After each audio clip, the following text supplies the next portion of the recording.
बिलअव्वल हुवा रसूलुल्लाह सल्लल्लाहु अलैहि वसल्लम व बिसानील कुरान। बड़ा मोहब्बत से बोल दीजिए। हमारा डिपार्टमेंट थोड़ा सा हरकत में आए तो कुछ बरकत हो, मगर ये तो बिल्कुल मुंह में दही जमाए बैठे हैं। मगर ससुराल में आए हैं, सबसे ज्यादा इन्हें शर्म आ रही है। सुभान अल्लाह कहने पर करीमा सुनाया, उसका तर्जमा सुनाया, उसकी तफसीर सुनाई। आप सब में से हर शख्स बोलेगा अब्दुल कादरी, जो जबान तुम इस्तेमाल कर रहे हो उस जबान का मानो मफहूम मैं नहीं जानता, लेकिन हजरत मुफ्ती शहजादा हुजूर मुफ्ती मिल्लत पीरे तरीक़त फरमाते हुए नजर आएंगे। अब्दुल कादरी इस कौम से कह दो कि तुमने जो तर्जमा सुन, तुमने जो अरबी इबारत सुनाई है, ये न तेरी जबान है न तेरे बाप की जबान है, ये तो मेरे रसूल पाक की जबान है।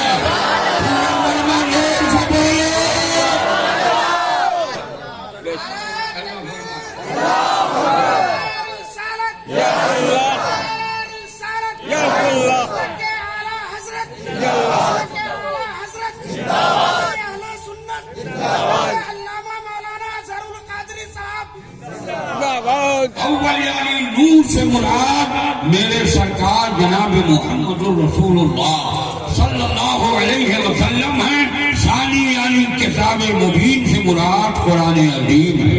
अब तो बोलिए, मैंने उर्दू में तर्जुमा सुनाया। हर आदमी अपना दोनों हाथ हवाओं में लहरा कर जोर से सुभान अल्लाह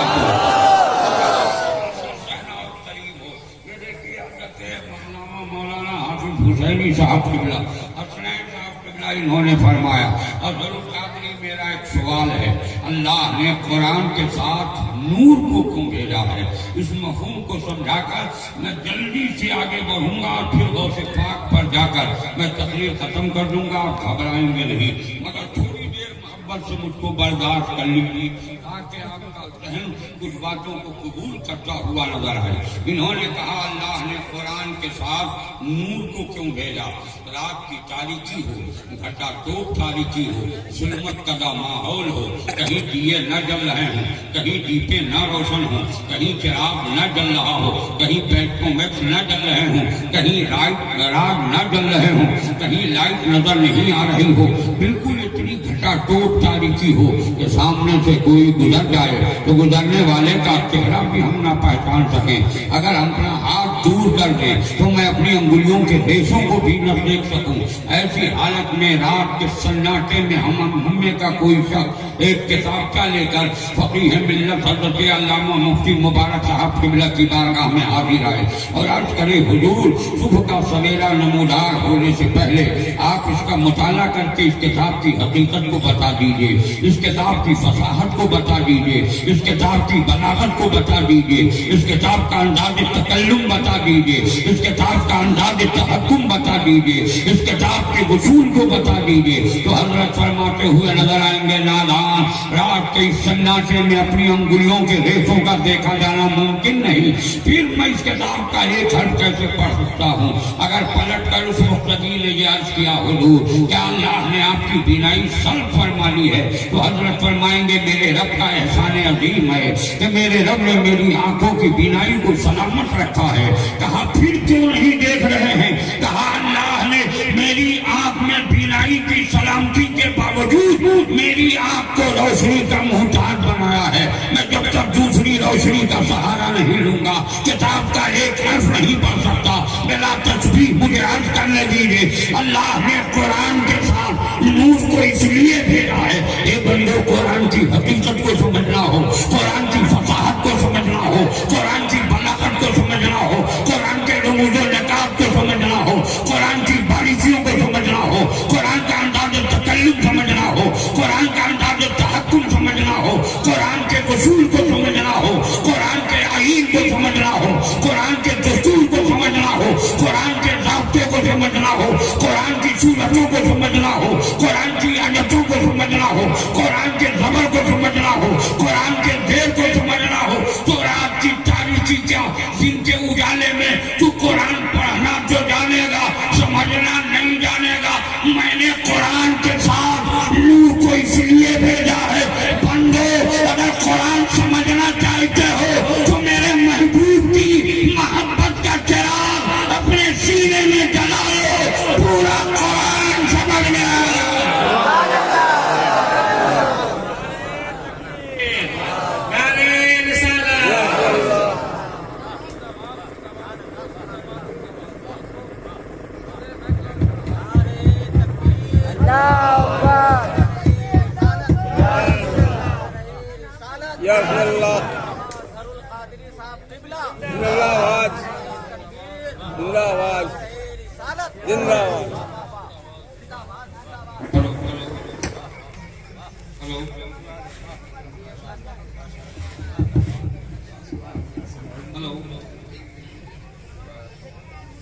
बोलिए, सुनने के मूड में हैं?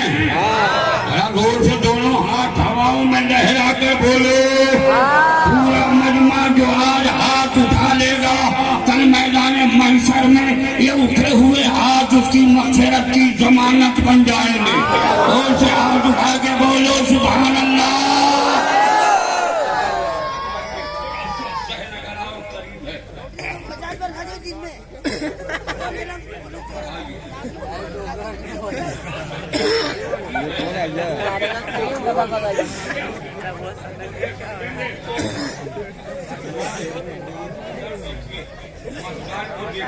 फिर हमारी बात समझ में नहीं आई। अयूब भाई अस्सलाम वालेकुम। हमारे अयूब साहब ने कहा मौलाना ये तेरा दावा है कि अल्लाह ने कुरान के साथ नूर को इसलिए भेजा है कि कुरान समझना चाहते हो तो बगैर इसके मुस्तफा के नहीं समझ सकते। जरा जोर से बोल दो। मैंने कहा कहना आप क्या जानते हैं? कहा आपके पास दलील क्या है? जैसे मैंने कहा, उन्होंने कहा आपके पास दलील क्या है? हज़रत कारी आरिफ साहब किबला किसी को से मांगे देखे होता, इधर हज़रत कारी मौलाना कासिद साहब किबला भी आ गया। इन्होंने कुरान की आयत की तिलावत की, वावा ज्यादा का दाल फहादा। जरा जोर से बोलो। अरे कुरान की आयत सुना रहा हूँ, जोर से बोलो। अगर गूंगे हो तो मत बोलो, जबान रखते हो तो जोर से बोलो। जबान खोल दोगे तो भारत का नक्शा बदल जाएगा। आज तेरी खामोशी ने बहुत सारे कीड़ों को झड़ों से निकलकर आवाज लगाने पर मजबूर किया है। तू इस्लामी कछार का शेर है, अपनी आवाज खोल दे ताकि भारत के सारे कीड़ा अपनी अपनी जगह पे करेगा। कब बोलेगी हमारी कौम? जोर से बोलो सुभान अल्लाह।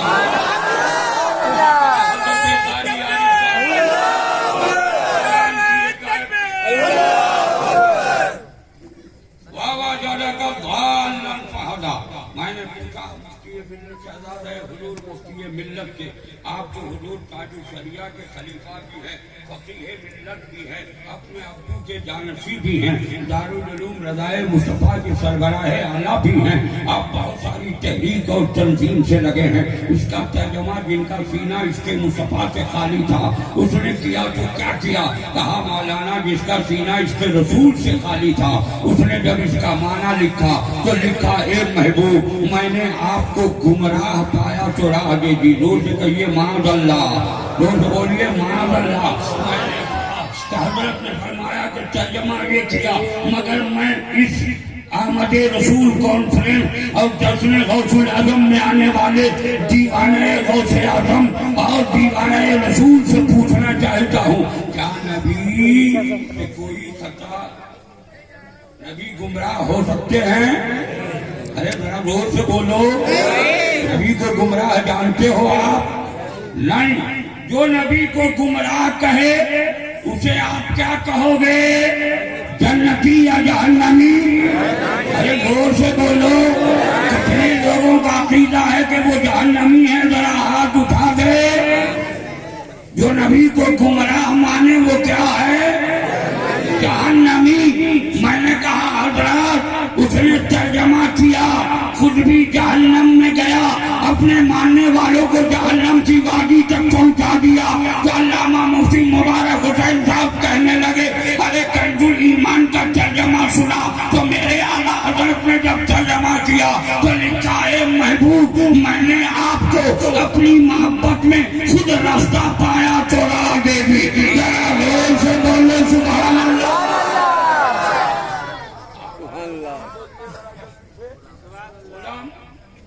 गुलाम रसूल साहब ने कहा मौलाना ये खुद रफ्तगी क्या है, राह देना क्या है? हमने अपने उलमा के तलबों को बोसा दिया, अरीजा पेश किया, हजरत ये खुद रफ्तगी बता दीजिए, राह देना बता दीजिए। फरमाया कि मुस्तफा मेराज की शब सिदरतुल मुंतहा पर गए, जिब्रील अमीन ने अर्ज किया या रसूल अल्लाह अगर आपने पढ़ के एक बाल के बराबर भी आगे बढ़ूं तो तजल्ली इलाही की रोशनी मेरे पर को जला डालेगी। मुस्तफा ने फरमाया जिब्रील अब तुम यही ठहरो, उजनो मिलनी महबूब करीब आओ, यही जो उजनो मिलनी की सजा थी यही राह देना है।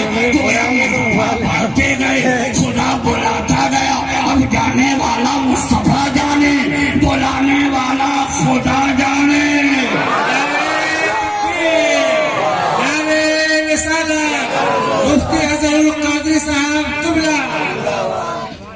फिर उसके बाद हजरत अल्लामा मौलाना कासिम रज़ा खड़े हुए, इन्होंने कुरान की सूरह फतह की आयत सुनाई, इन्ना फतहना लका फतहम मुबीना। मैंने पूछा तर्जुमा क्या होगा, तो हमारे उलमा ने फरमाया जिनका सीना इसके मुस्तफा से खाली था, जब उसने तर्जुमा किया तो लिखा हे महबूब मैंने आपको खुली फतह अता फरमाई ताकि आपकी अगली पिछली खताएं माफ कर दी जाएं। जोर से कहिए माज़अल्लाह।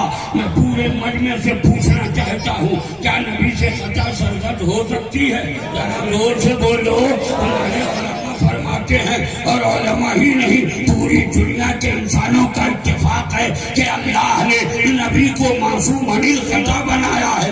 जो नबी खता से मासूम हो, जिससे खता सरजद ही नहीं हो सकती, उस नबी को अगर कोई खतावार कहे तो पूरा मजमा बोलो वो जन्नती है या जहन्नमी? जरा जोर से बोलो। पहाड़ के सब लोग मुफ्ती है तो मैं रास्ते से ही वापिस हो जाता। अब तो सारा फतवा आपका है, मगर आइए चलिए बरेली इमाम अहमद रज़ा की तुरबत पर चलकर अलीदा पेश करे। आपने क्या इसका तर्जमा फरमाया? तो हमारे उलमा गवाह हैं, आला हज़रत फरमाते हैं ए महबूब मैंने आपको फतह मुबीन अता फरमाया ताकि आपके अगलों और पिछलों की खताएं माफ कर दी जाए। हमने हुजूर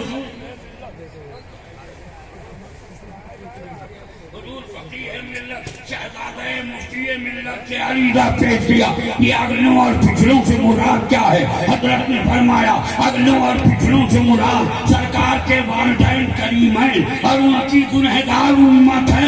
मैंने कहा हो आमद रसूल कॉन्फ्रेंस में आने वालों, तेरे लिए अब्दुल कादरी की तरफ से पैगाम है कि जंगे बद्र में जितने शोहदा का लहू गिरा है उनका हर कतरा उम्मत मोहम्मदिया की मग़फ़िरत की ज़मानत है।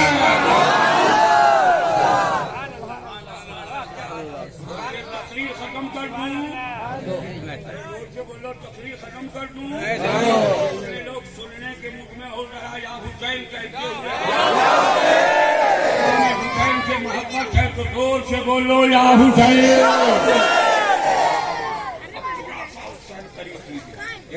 क्या है? अल्लाह ने कुरान के साथ नूर को क्यों भेजा?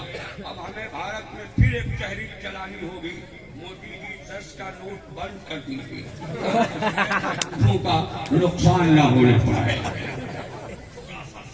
करीब है तो बोलो मैं इसकी तमसील दे दूं और समझा दूं।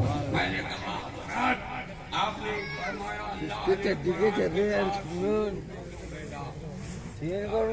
माइक पे जाके गले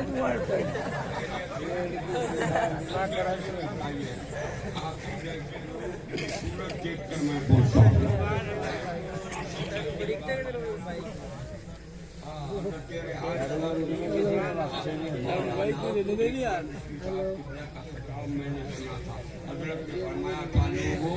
अल्लाह ने कुरान को दस्तूर बनाया है। क्या बनाया है? कुरान को दस्तूर। बोलिए ना क्या बनाया?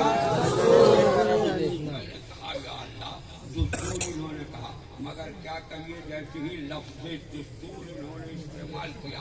वैसे ही एक खद्दर पोश आदमी खड़ा था, कहा सुनो दस्तूर उसी वक्त बनाया जाता है जब कोई तहरीक चलती है। जैसे हमारा मुल्क हिंदुस्तान, भारत हमारा मुल्क हिंदुस्तान तन के गोरों मन के कालों के पंजाब गुलमो इस्तिदार में जकड़ा था, तो भारत के पुरखों ने जो तहरीक चलाई थी उस तहरीक को तहरीक आज़ादी कहते हैं। गोया हमारा मुल्क, हमारे मुल्क के खिलाफ जो तहरीक, मुल्क को हासिल करने के लिए जो तहरीक चलाई गई उसे तहरीक आज़ादी कहते हैं। और जब मुल्क आज़ाद हुआ तो आज़ादी के बाद जो दस्तूर बनाया गया उसी दस्तूर को दस्तूरुल हिंद कहते हैं। अगर हमारा कुरान भी दस्तूर है तो कौन सी तहरीक का दस्तूर है?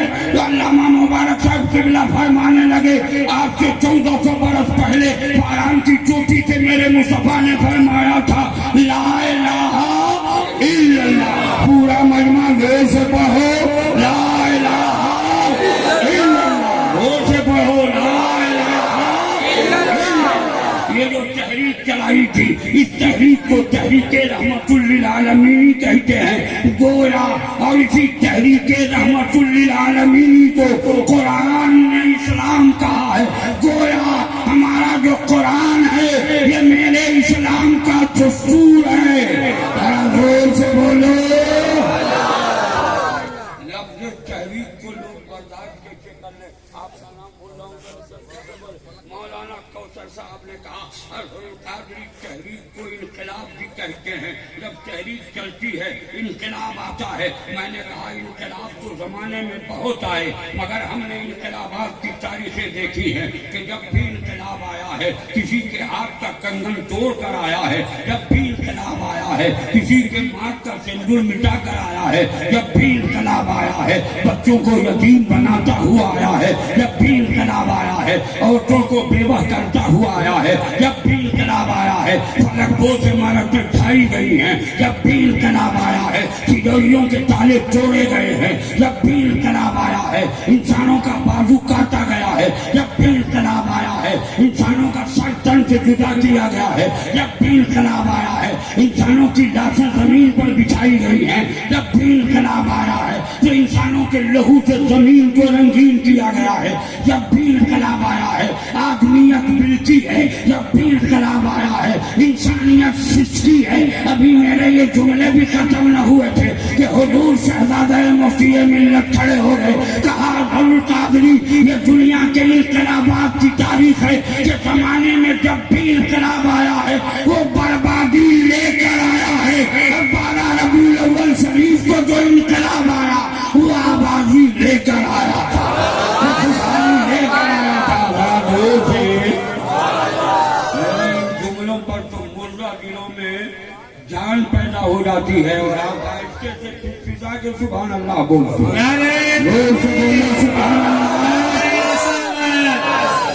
मसले के आला हज़रत।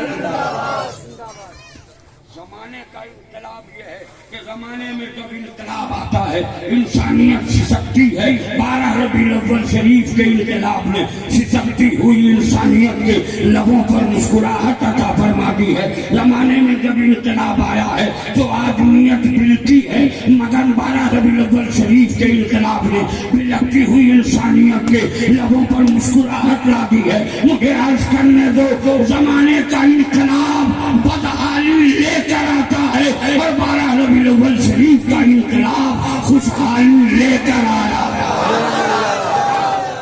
अगर इजाजत हो तो आगे बोलूं वरना यही खत्म कर दूं। बोलने सुनेंगे आप? हाथ उठा के बता दीजिए कितने लोग नहीं सुनेंगे। बोलने का हक क्या रहा? अब जितने लोग सुनना चाहते हो वो हाथ या रसूल अल्लाह कहते हुए उठाए। इस मजमे में कोई दीवाना रसूल जो खड़ा हो जाए और नारे तकबीर बुलंद करे। भाई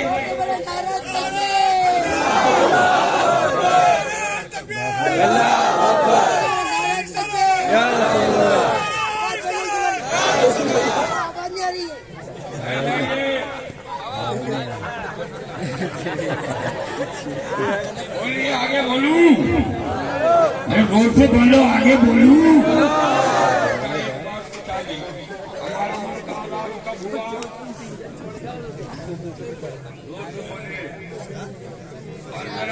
1947 15 अगस्त को की तारीख जब आती है तो हमारा नौजवान अपनी साइकिल में तिरंगा लहराता, मोटरसाइकिल में तिरंगा लहराता, बोलो लहराता है कि नहीं लहराता? बसों में तिरंगा, ट्रेन में तिरंगा, एयरपोर्ट पे तिरंगा और रेलवे स्टेशन पर तिरंगा, हर ऑफिसों में तिरंगा, गलियों में तिरंगा, घरों में तिरंगा, महलों में तिरंगा, झोपड़ी में तिरंगा, जिधर देखो उधर तिरंगा। अरे बोलो तिरंगा लगता है कि नहीं लगता? साहब ये तिरंगा लहराया क्यों जाता है? कहा उस दिन हमारा मुल्क आजाद हुआ इसलिए तिरंगा लहराते हैं। मैंने कहा 15 अगस्त को सिर्फ एक मुल्क आजाद हो तो उस मुल्क का झंडा तिरंगा लहराना जायज है। 12 रबीउल अव्वल शरीफ को एक मुल्क नहीं आजाद हुआ, पूरी दुनिया की इंसानियत आजाद हुई है। झंडा लगाना जायज है या नहीं है? पूरा मजमा जोर से बोलो।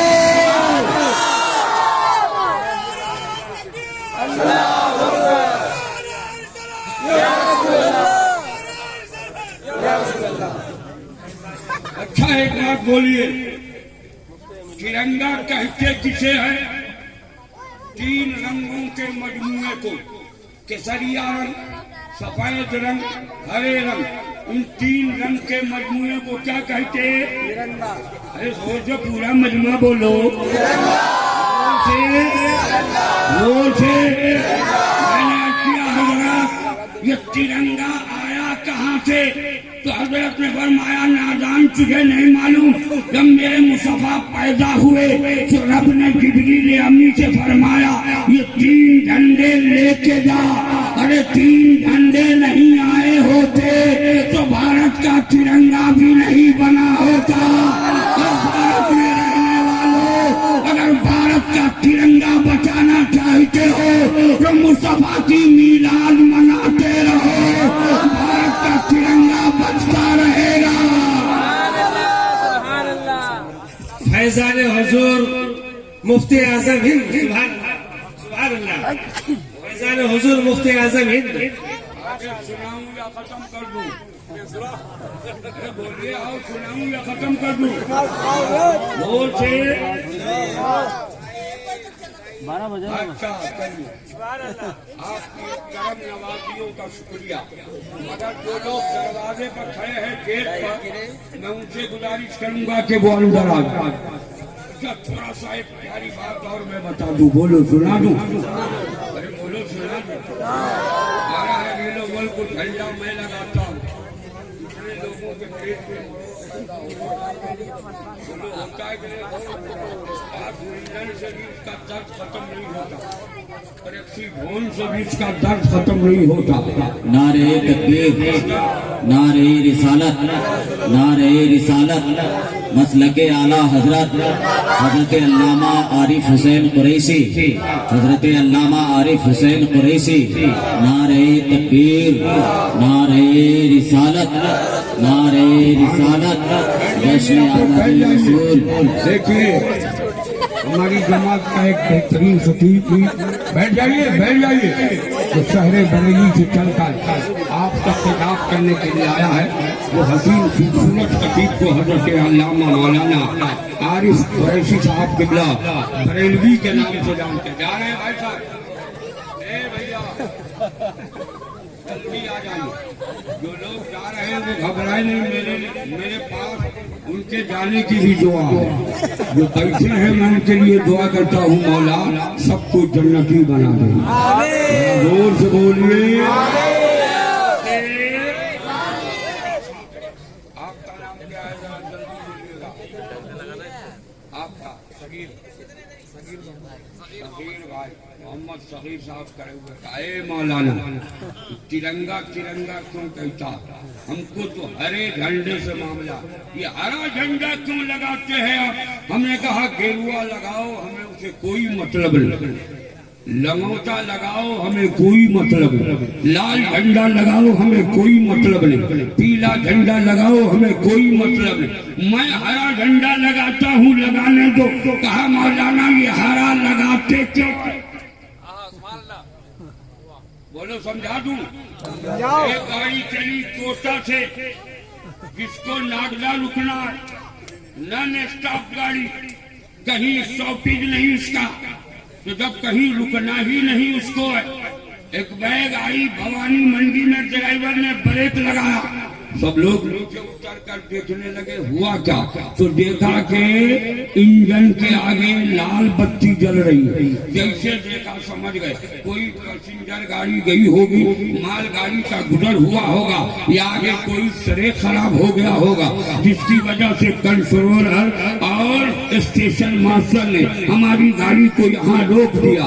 अब उसे इंतजार करते रहे कि कब ये रंग बदले, हमारी गाड़ी के चलने का वक्त करीब हो। लेकिन थोड़ी देर के बाद देखा पीली बत्ती जली, लोगों की उम्मीदें बढ़ी, अपनी अपनी सीटों पर जाकर बैठ गए। फिर थोड़ी देर के बाद देखा हरी बत्ती जली, जैसे हरी बत्ती जली वैसे गाड़ी चली। जरा जोर से बोलो, तस्बीह मुझे आज करने दो। तुम लाल झंडा लगाओ हमें कोई एतराज नहीं, पीला झंडा लगाओ हमें कोई एतराज नहीं, भगवा झंडा लगाओ हमें कोई एतराज नहीं, त्रिशूल वाला झंडा लगाओ हमें कोई एतराज नहीं। मैं हरा झंडा इसलिए लगाता हूँ, मौला तेरा नबी जहाँ आराम फरमा है उसका जो गुंबद है वो भी हरा है। उस गुंबद खजरा के सबसे हमारी जिंदगी में हरियाली दे दे।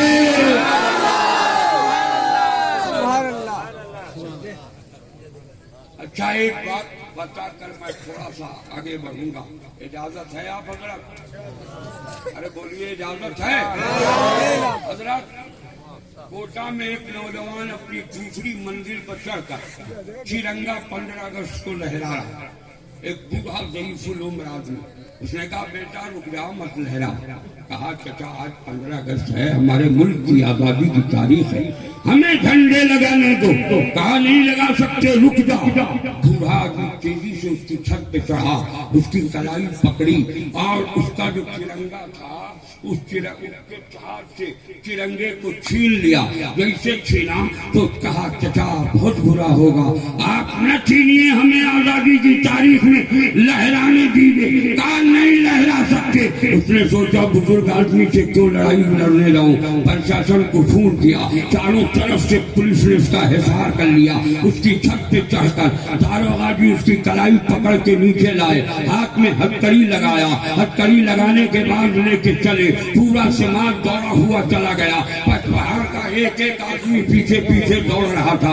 दारोगा जी इन्हें कहा लिए जा रहे हो? ये हमारे समाज का बहुत शरीफ इंसान है, ये हमारे समाज का गरीब परवर इंसान है, हमारे समाज का बहुत अच्छा इंसान है, ये 5 वक्त नमाज पढ़ता है, तस्बीह के दाने लिए घूमता रहता है। दारोगा जी ने तेवर बदलते हुए कहा ओ पहाड़ वालों सुनो, अगर तूने इसकी हिमायत की तो तुम सबको इसी दफे में जेल की सलाखों में बंद कर दूंगा जिस दफे में मैं इसे लिए जा रहा हूँ। एक साहब ने पूछा दफा क्या है? कहा जो 15 अगस्त को झंडा लगाने से रोके वो मुल्क का गद्दार है। मैंने कहा ओ लोगों फलसफे का हल निकल आया, 15 अगस्त को जो झंडा न लगाने दे वो मुल्क का गद्दार है, और 12 रबीउल अव्वल को जो झंडा न लगाने दे वो मेरे नबी का गद्दार है।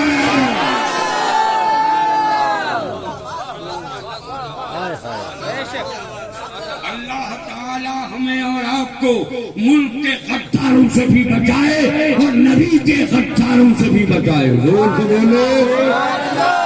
क्या कहिए हजरत,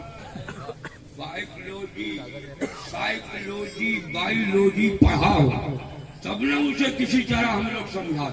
वो तो छुछुरलॉजी पढ़े हुआ। अब छुछुरलॉजी का इलाज हम नहीं कर सकते, हमारे अयूब भाई कर सकते, सगीर साहब कर सकते। बायोलॉजी साइकोलॉजी पढ़ाओ तो हम लोग समझा दें। साइकोलॉजिकल एतबार से ऐसे लेकिन वो तो छुछुर लोगी पड़े हुआ, उसने कहा मौलाना झंडा लगाना तो हमने माना, आप लोग जुलूस क्यों निकालते?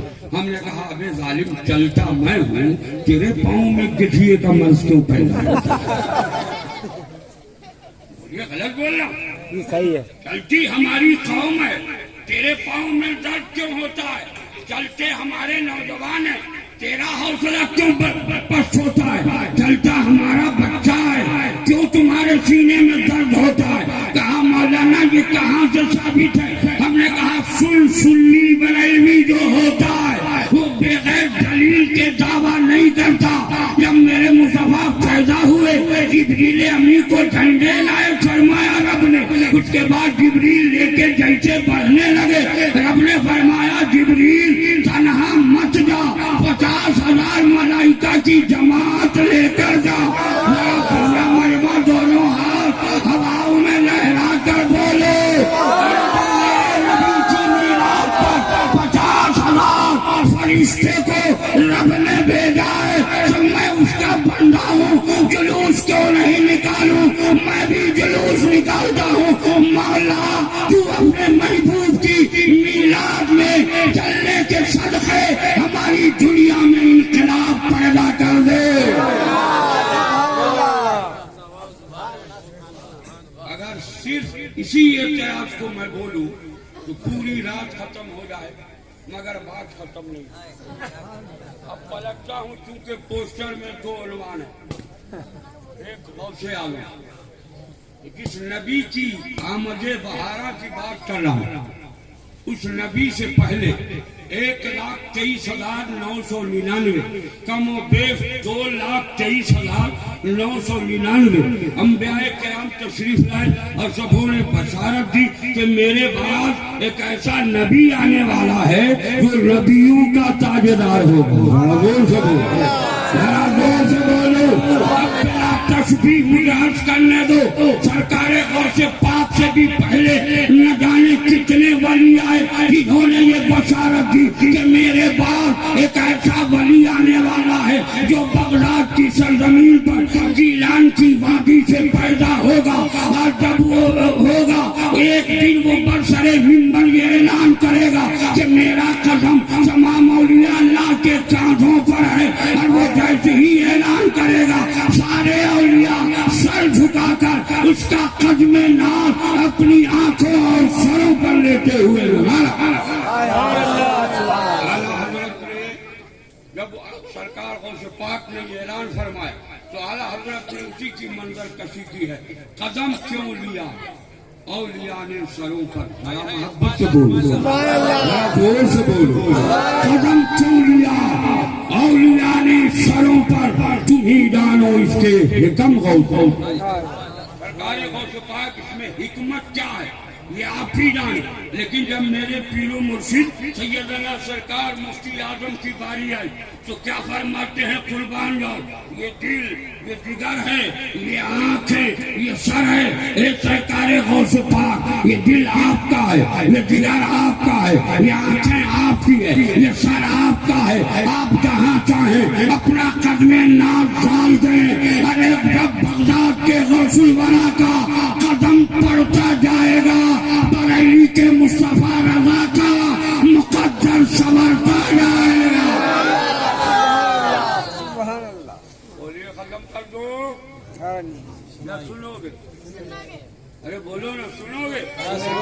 अच्छा, इस वाक़े से हिंदुस्तान का भी रब्त है, अगर कहो तो मैं सुना दूं। इस वक्त गौसे पाक ने ये फरमाया, उस वक्त हम सबों के ख्वाजा हिंदुस्तान के राजा अताए रसूल, जोर से बोलो, मुईनुल मिल्लत वद्दीन, ख्वाजा मुईनुद्दीन अजमेरी चिश्ती संगरी रहमतुल्लाह ताला अलैह खुरासान के जंगल में अल्लाह की इबादत में मसरूफ थे। आपने फरमाया कदमा का अला रासी वाइल, सरकार गौसे पाक सिर्फ एक पाए नाम नहीं, आपके दोनों कदमे मुबारक हमारी आंखों और सर पर है। आप जहाँ चाहे कदम डाल दे तो मुझे अर्ज करने दो। मेरे गौसे पाक ने फरमाया, मेरे इस कौल की ताईद सबसे पहले गयासुद्दीन के बेटे मोइनुद्दीन ने की है। हम करीबी से हिंदुस्तान की सल्तनत मिलने वाली है। एक पॉइंट सुना दूं फिर अपना रुख कर दीजिए, इजाजत है? कहाँ खुरासान, कहाँ बगदाद, ये आवाज वहां से वहां कैसे पहुंची और वो आवाज यहाँ से वहां कैसे आई? बोलिए, इजाजत है? सुना जोर से बोलिए। अच्छा, बहुत सारे लोग इस वक्त बड़ा बड़ा मोबाइल, बड़ा कीमती मोबाइल बैठे, बोलिए बैठे कि नहीं बैठे? जोर से बोलिए। हाँ, हमने भाई अयूब साहब से कहा, अयूब भाई जरा मुझे अपना मोबाइल दीजिए, मुझे दिल्ली बात करना है। बड़े सही आदमी इन्होंने दिया, मैंने बटन लगाया, दिल्ली बात कर दिया। थोड़ी देर के बाद हज़रत अल्लामा मौलाना हसनैन साहब ने उनसे कहा, जरा मुझे भी दीजिए, मैं आगरा बात करूँगा। उन्हें भी दे दिया, मगर मौलाना हसनैन साहब इसमें स्पार्ट है मोबाइल के मामले में। आस्ते से उन्होंने इधर किया, मोबाइल खोला, उसका सिम निकाल लिया और बंद करके मेरे हाथ में दे दिया। मैंने कहा, लगता है अंडरग्राउंड को प्लानिंग इनकी होगी, जो अयूब साहब से इनका समझौता होगा। मैंने कहा, भाई मैं इंग्लैंड बात करूं? कहा, हजरत आप कर सकते, मोबाइल जब आपको दे दिया तो आप जहाँ चाहो वहाँ बात कर। मैं नंबर पर नंबर डायल कर रहा हूँ, लेकिन कोई मामला क्लियर नहीं हो रहा। इतने में अल्लामा शमशाद साहब ने कहा, जरा मैं भी देखूं। इन्होंने खोला, खोलने के बाद देखा, कहा, मौलाना इसमें सिम नहीं है, इसमें जो कार्ड होता है वो कार्ड नहीं है। मैंने कहा, मतलब? कहा, बगैर कार्ड के कहीं काम नहीं करेगा मोबाइल। मैंने कहा, फिर मेरे मोबाइल में कार्ड होना जरूरी है या मैंने जिनसे बात की है उसके भी मोबाइल में कार्ड है? कहा, यहाँ भी कार्ड का होना जरूरी, वहाँ भी कार्ड का होना जरूरी। मैंने अर्ज किया, हो लोगों, ये बता, बगदाद में कौन सा सिम कार्ड था और खुरासान के जंगल में कौन सा सिम कार्ड था? तो हमारे उलमा फरमाने लगे, हमारे मोबाइल में रागे का सिम होता है और मेरे गौस के सीने में इसके मुस्तफा का सीम था। रागा के सीने में इसके मुस्तफा का सीम था। उसी इसके रसूल के सीम ने बगदाद से खुरासान और खुरासान से बगदाद तक आवाज। और ये पूरा पॉइंट समझा दूं कि यहीं पर खत्म कर दूं। कितना बज गया हजरत? 12। अभी 12 ही बजे हैं, आपके 12 तो नहीं बजे? अरे जोर से बोलो, आपके 12 तो नहीं बजे? एक पॉइंट और सुना। मैंने कहा, हजरत मेरे मोबाइल में सिम नहीं हो तो हम किसी से बात नहीं कर सकते, मगर मोबाइल में सिम के बाद भी कुछ हो कि नहीं हो? सिम हो और कुछ न हो का कुछ से मतलब क्या? जिसको आप लोग नेटवर्क कहते हैं वो न हो तो बात हो सकती है। कहा, चाहो बटन दबाओ, तुम्हारी बात नहीं हो सकती। हमने कहा, किसको आप नेटवर्क कहते हो? इन्होंने दिखाया, ये जो 4-5 खूंटियां खड़ी हैं, ये जब तक खड़ी रहेंगी सलामत रहेंगी, आप इससे बात कर सकते हो, और अगर ये खत्म हो गया तो कोई मसले का हल नहीं है। हमने कहा, ये बताइए, बगदाद में कौन सा नेटवर्क था, खुरासान में कौन सा नेटवर्क था? तो सब लोग कहने लगे, मौलाना बगदाद और खुरासान के नेटवर्क को क्या देखते हो, अपने भारत का नेटवर्क देखो। मैंने कहा, भारत में कौन सा? हमारे इसके मुस्तफा का नेटवर्क है। कहा, सुन, अजमेर हमारे इसके मुस्तफा का नेटवर्क है। जरा जोर से बोलो, कलिया शरीफ हमारे इसके मुस्तफा का नेटवर्क है। सेवा शरीफ हमारे इसके मुस्तफा का नेटवर्क है। जरा जोर से पूरा मजमा हाथ हवाओं में लहरा के बोलो। मैंने कहा कठौता शरीफ हमारे इसके मुस्तफा का नेटवर्क है, अरे बरेली शरीफ हमारे इसके मुस्तफा का नेटवर्क है, महरारा शरीफ हमारे इसके मुस्तफा का नेटवर्क है, अरे बगदाद मोहल्ला हमारे इसके मुस्तफा का नेटवर्क है। कहा मौलाना इसके लिए इसका हेड एक्सचेंज होना जरूरी है, बता तेरा हेड एक्सचेंज कहाँ है? तो हमारे उलमा ने कहा इस कौम को कह दो अरे सरकार का रोजा हमारा हेड एक्सचेंज है और पूरी दुनिया का रोजा हमारे इसके मुस्तफा का। उसे बोलो सलामत है तो हवाओं में लहरा के बोलो।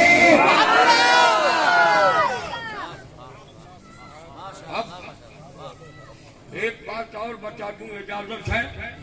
बहुत सारी बातें मोबाइल पर खाली मैं गुफ्तगू करूं तो 1.5 घंटे में बोल सकता, इतना उसमें है जो मैं जानता हूं। और उसके बाद जो लोग माहिर हैं मोबाइल से तो हर पॉइंट पर एक एक नंबर निकाले। मगर एक बात मोबाइल भी ठीक हो, उसमें सिम भी हो, नेटवर्क भी हो, लेकिन बैटरी चार्ज न हो तो सिम काम करेगा? बोलिए, बोलो बैटरी चार्ज ना हो तो सिम काम करेगा? मैंने कहा को लोगों बैटरी चार्ज कैसे करेंगे? कहा पहले जमाने में हम लोग जनरेटर से चार्ज करते, वो भी नहीं तो लाइट आ गई गवर्नमेंट की, उससे चार्ज करना, वो भी कहीं दस्याब नहीं है। तो आज भी मध्य प्रदेश के बहुत सारे हलकों में लोग जो बैटरी को एक जगह जोड़ते हैं और बैटरा बड़का ट्रैक्टर का लाते हैं तो अपना मोबाइल चार्ज करते हैं। मैंने कहा गोया आपके मोबाइल की बैटरी को चार्ज करने की 4 सूरतें, कितनी सूरतें हैं जरा जोर से बोलो। अगर 4 अंगुलियां सलामत हो तो अपने नबी के नाम पर उठाकर बोल दो। कितनी सूरतें हैं बैटरी के चार्ज करने की? अब हमने अपने उलमा के कदमों की धूल को चेहरे का ताजा माना। मैंने कहा मोमिन के ईमान की बैटरी को चार्ज करने की कितनी सूरतें हैं? तो हमारे उलमा ने फरमाया 4। कितनी सूरतें हैं जरा जोर से बोलो। मैंने कहा वो क्या? कहा कि मोमिन नमाज पढ़ता जाए ईमान की बैटरी चार्ज होती रहेगी, मोमिन रोजा रखता जाए ईमान की बैटरी चार्ज होती रहेगी, मालिक निसाब है तो ज़कात देता जाए ईमान की बैटरी चार्ज होती रहेगी, साहिब इस्तिताअत है तो हज बैतुल्लाह का मुसाफिर बन जाए ईमान की बैटरी चार्ज हो जाए।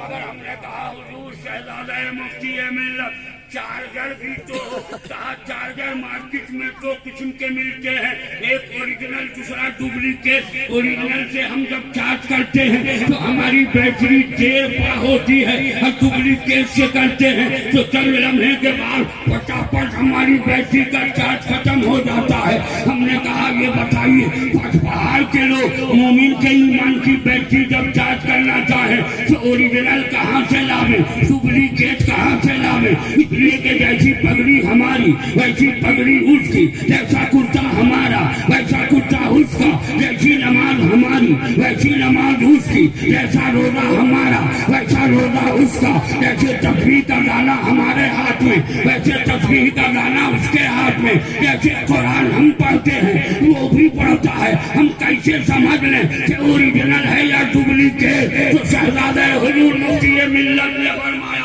अगर समझना हो कि कौन ओरिजिनल है कौन डुप्लीकेट तो जब मुल्ला जी को देखो तो मुल्ला जी के सामने खड़े हो जाओ, इमाम अहमद रजा का नाम ले लो, चेहरे पर मुस्कुराहट आ जाए, समझ लेना ओरिजिनल है। चेहरा छुछुंदर जैसा हो जाए तो समझ लेना डुप्लीकेट है।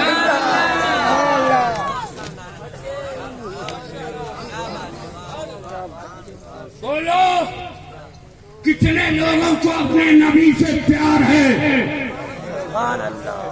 अगर है तो या रसूल अल्लाह कहते हुए खड़े हो जाओ। आगे नहीं, जो आज भाग जाएगा कल मैदान महशर में उसे धक्के लगा के भगा दूंगा।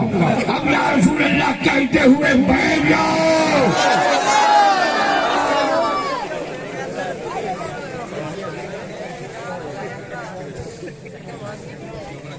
बैठ गए? बोलो, मजमे में कोई है ऐसा नबी का चाहने वाला जो अपने नबी के नाम पर एक हाथ काट के मुझे दे दे?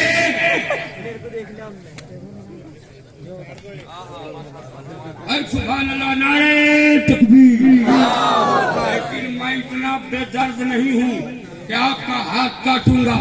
है कोई माँ का चहीता बेटा जो अपनी माँ को जन्नत की बहारों में भेजना चाहता हो, तो जैसे इसहाक साहब, अय्यूब साहब, सगीर साहब और दिगर लोगों ने मदरसे की तामीर के लिए चंदा दिया है कोई माँ का बेटा जो मुझे 51,000 रुपए देने का वादा करे? मैं इस बात की जमानत देता हूँ जो दारुल उलूम हुसैनिया की तामीर के लिए 51,000 रुपए देने का वादा करेगा, अल्लाह उसकी माँ को जन्नत की बहारों में भेज देगा। कोई माँ का चहीता बेटा कितने लोग हो गए इसके पहले? जरा जल्दी बोलिए। 8 हो गए। 9 कोई ऐसा है जो 51,000 रुपए मुझे देने का वादा करे? 51,000 के लिए उसे 5 महीने की नहीं बल्कि 1 साल की मोहलत। 1 साल में 30 सुबह आप उसे जमा कर दीजिए। कोई ऐसा अपनी माँ का दयालु बेटा जो दारुल उलूम हुसैनिया की जमीन की तामीर के लिए मुझे 51,000 रुपए देने का वादा करा?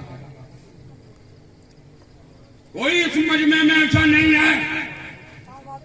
आजा, मैं तेरी उस माँ के नाम पर आवाज दे रहा हूं जिस माँ ने तुझे 9 माह की मुशक्कतें उठाकर अपने शिकम में रखा, 9 माह के बाद उन झटकों को बर्दाश्त किया जिन झटकों के मुतालिक मेरे आका ने इरशाद फरमाया कि अगर पूरी उम्र बेटा माँ की खिदमत करता रहे फिर भी वो एक झटके का हक अदा नहीं कर सकता।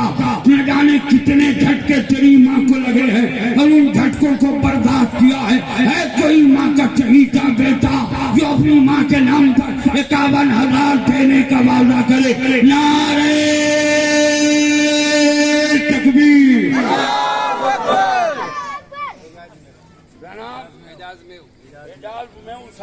नारे तकबीर। हाथ उठा के जनाब एजाज में साहब ने 51,000 रुपया का वादा किया माशाल्लाह। और कोई है ऐसा माँ का चहीता बेटा जो अपनी माँ को एजाज नू साहब के माँ के महल के बगल में जन्नत की महल में भेजना चाहता हो? वो अपनी माँ के नाम पर 51,000 रुपए देने का वादा करा? आजा बदल कर फकीरों का हम भेष भाले तमाशाए अहले करम देखते।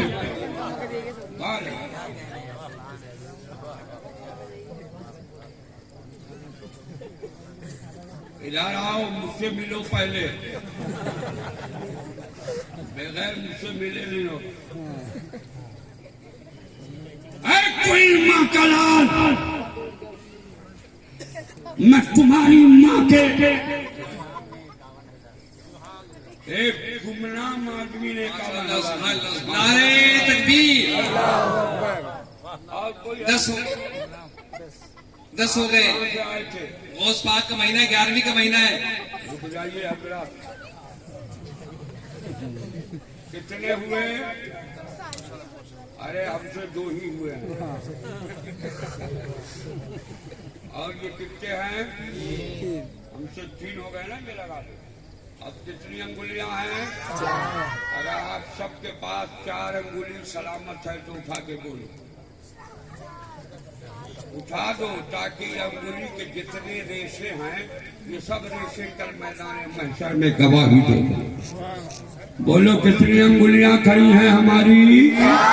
जोर से और जोर से और जोर से बोलो। आसमानी किताबें कितनी नाजिल हुई? जोर से। अल्लाह के मुकर्रब नबी कितने हैं? अल्लाह के मुकर्रब फरिश्ते कितने हैं? अल्लाह के नबी के यार कितने हैं?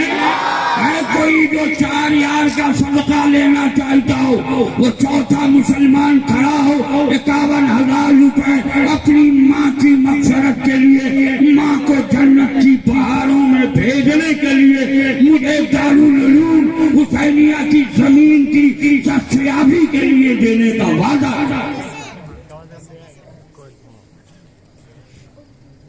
आजा, वरना आंख बंद करके वजीफा चालू करूंगा तो सब लोगों का ATM खाली हो जाएगा। कोई जो अपनी माँ के नाम पर 51,000 रुपए देने का वादा करे, दे दो, दे दो। मैं उस माँ के नाम पर मांग रहा हूं, दुनिया में तेरे आने के बाद माँ अपने जिस्म के खून के कतरे को धूप का कतरा बनाकर तुम्हारे हुलकूम में डालकर तुम्हारी जिंदगी में तवानाई अता करती है। मैं उसी माँ के नाम पर मांग रहा हूँ। है कोई माँ का चहीता बेटा, मैं उसके माँ के दूध के कतरों की कसम देता हूँ। अगर तू चाहता है कि अपनी माँ को जन्नत की बहारों में देखना चाहता है तो 51,000 रुपए देने का वादा। कोई समझ में नहीं है, सब भिखमंगा है। इतनी देर कादरी अगर आंधरा में आवाज लगाया होता तो अब तक न जाने कितने करोड़ रुपए इसके कदमों में डाल दिए गए। मैंने अब तक अपनी इस उम्र में 3,000 से ज्यादा मदरसे, 3,000 से ज्यादा मस्जिदें और 5,000 से ज्यादा खानकाहों की तामीर कराई। मैं जानता हूँ बहुत रोएगी मेरे बाद मेरी शाम तन्हाई। घबराओ नहीं, मुझे बहुत हल्के में तुम ले रहे। हाँ? अरे आप जो करो सब बाद में करना, मैं कर रहा हूँ तो करना। बनाते रहो, जन्नत रहो, फूल में गुलदस्ते में जन्नत मिल जाए। फूल का तो बेच कर दो, जैसे कोई देगा हो तो। जन्नत बेच रहा हूँ। बहलोल गाना जब मेरा बना के जन्नत जुबैदा को बेचा।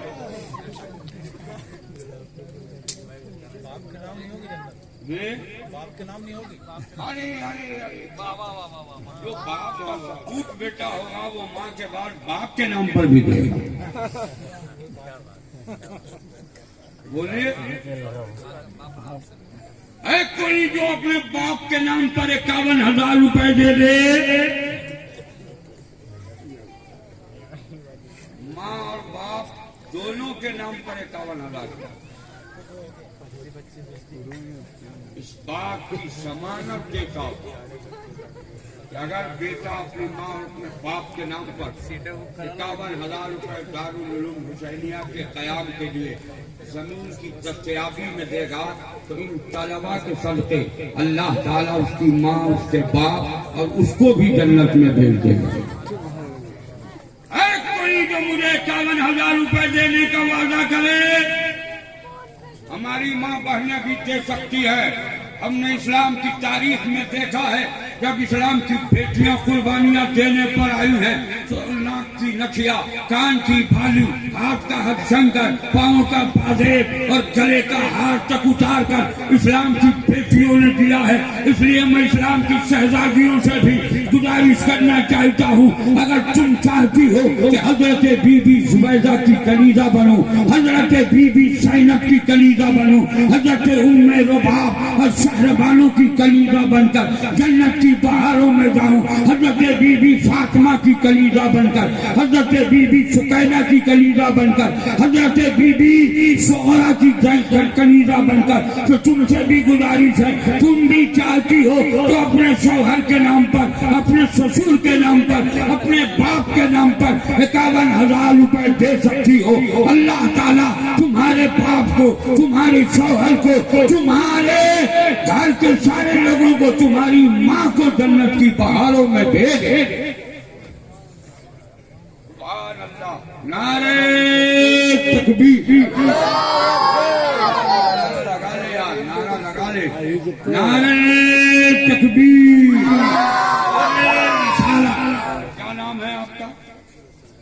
जनाब शब्बीर हुसैन अंसारी साहब, अरे जोर से बोलो ना यार, जिंदाबाद। उम्र में कमाई में बेपनाह बरकत क्या, कितने हो गए? 4। 11 मत रखिए। नाराए तकबीर, अल्लाहू अकबर, नाराए तकबीर, अल्लाहू अकबर, नाराए तकबीर, अल्लाहू अकबर, नाराए तकबीर, अल्लाहू अकबर। इंशाअल्लाह। और सुन लो, तुम ये सोच रहे होगे कि मुझे जन्नत ही में जन्नत मिलेगी, अल्लाह तुझे उससे पहले तेरी जन्नत तुझे दिखा देगा।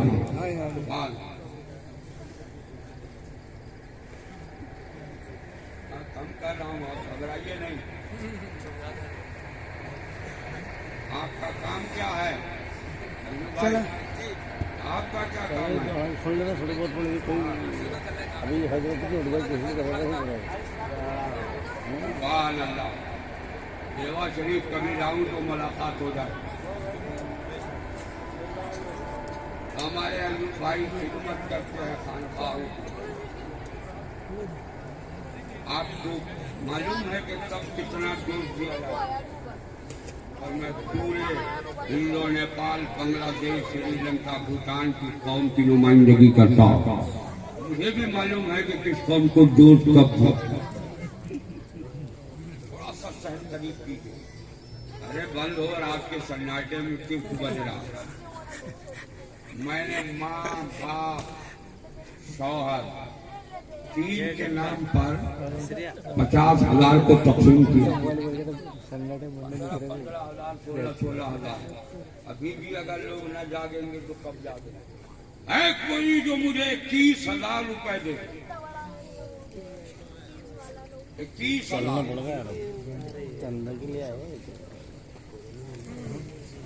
है कोई अपनी बीवी के नाम पर 21,000 दे दे? अगर उसकी बीवी में खटपट होगी तो अल्लाह ताला इस 21,000 के सबसे दोनों में मोहब्बत अता फरमाए। है कोई जो 21,000 रुपए मुझे दे दे? अरे नहीं दे सकते घरवाली के नाम पर, तो कम से कम माँ बाप के नाम पर 21,000 मांग। है कोई जो 21,000 रुपए देने का वादा करे? बड़े दिल हो। मुझे मालूम था कि पहाड़ के लोग बहुत शेर दिल है। एक आदमी उठे और 21,000 रुपए दे। एक आदमी दे दो। अगर तुम अपनी घर वाली के नाम पर नहीं दे सकते तो साली के नाम पर दे। शर्म नहीं आ रही है कि हंस रहे हो? तुम मरो।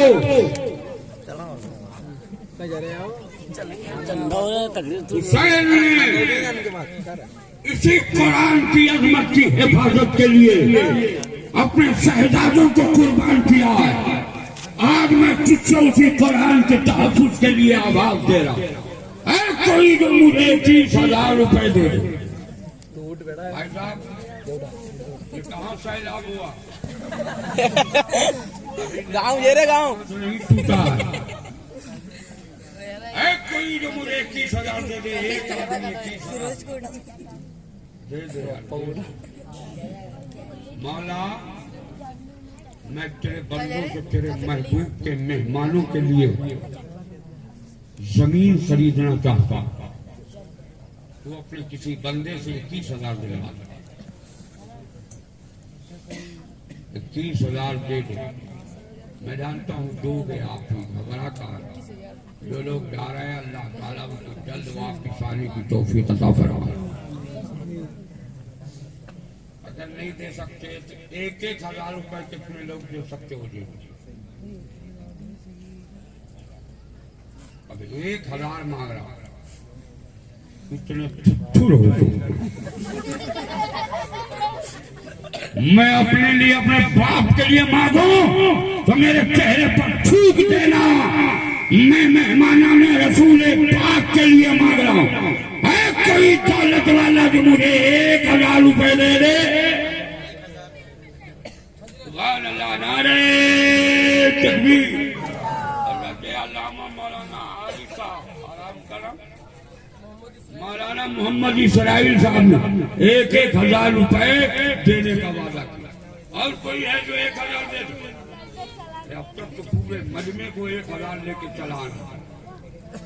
1,000 मांग रहा हूं, 1,000 1,000 दे दो, दे दो जल्दी करो। देखते हमारे बड़े अल्लाह ताला। क्या नाम है? अयूब भाई पावती ने 2,000 रुपए। हाफिज शेर आलम साहब ने 1,100 रुपए। सुभान अल्लाह। और कोई है जो मुझे 1,000 रुपए दे देना यार, दे दो।